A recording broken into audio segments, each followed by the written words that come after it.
Breathe, damn it, breathe. You want to shiver, don't shiver. Shivering is giving in. If you're cold, breathe and take the pain. You want to suffer. This is what Wim Hof talks about.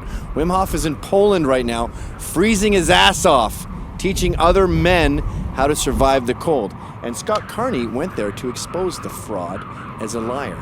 And he came back with this amazing book I cannot get enough of. What Doesn't Kill Us? How freezing water, extreme altitude, and environmental conditioning will renew our lost evolutionary strength.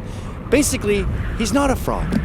We have become so weak and soft and comfortable. We always have to be at, 91 degrees. And you look at these people on the train, they got their hat and their scarf on. I get it that Canada's cold. But you should be cold. We've been cold for generations. And I remember this in Montreal. We would always sit around bars in January and February and we go, who the hell settled this place? How did they survive? And we came to the conclusion that people just must have been huddled around the fire 24 hours a day, stoking it with more coal. No, they learned to suffer. They got better at taking the pain, and their bodies got better. They developed brown fat. They developed a different metabolism. Their capillaries literally grew. So in the book, Scott goes out, he stands in the snow for a little while, freezes his ass off. It feels like standing on broken glass. I've been doing it, so have my kids. Come in the next day, you can go longer because your veins change. We can change our bodies. Right now, our hippocampus is shrinking. I got this from Scott too, because we're using GPS on our phone so much. The part of our brain that navigates directions is shrinking. And when I realized that, it all started to make sense. I went, of course.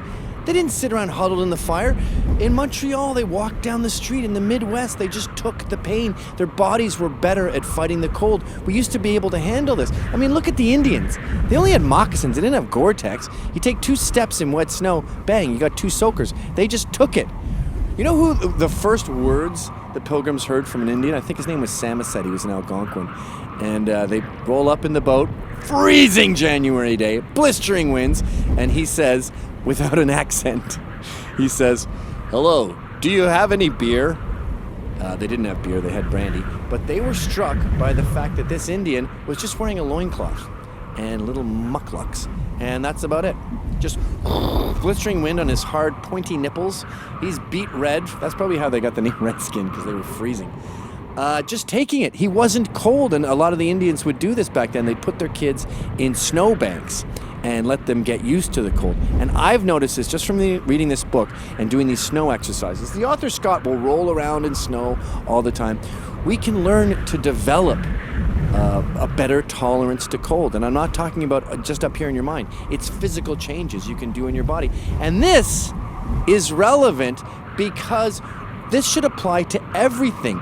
Austerity is what brought us here. It's how we created the Western world. We survived Siberian winters. We came to North America and went, this is a cinch. I can handle this.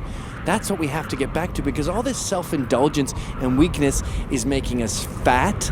It's making us weak. It's making us die. We're dying. 500,000 deaths a year related to obesity. And that has to do with self-indulgence. So stop being warm. Stop being comfortable. Carry around not just this book, but the concept of austerity. If you're riding your bicycle from the train station, undo your jacket. Freeze. Sure, you might catch a cold, but learn to suffer. I've been doing cold showers every morning. You start out with warm and then you just go, gung, and you blast yourself. The first 3 days are intense. You find yourself screaming weird things that are involuntary, like, I do not like that, or, oh my stars, wowie, weird things like that. But you got better, and before long, you're sitting in there, scrubbing your armpits, being blasted with ice water, and it just changes everything about your day. It makes you a better person. This book is a game changer, and I am using it to encourage all of you to try out a new hobby called suffering. Hi folks, that was a Rebel Media short. I have my own show on Rebel Media called How's It Going? You got to pay for that one. Check it out right here.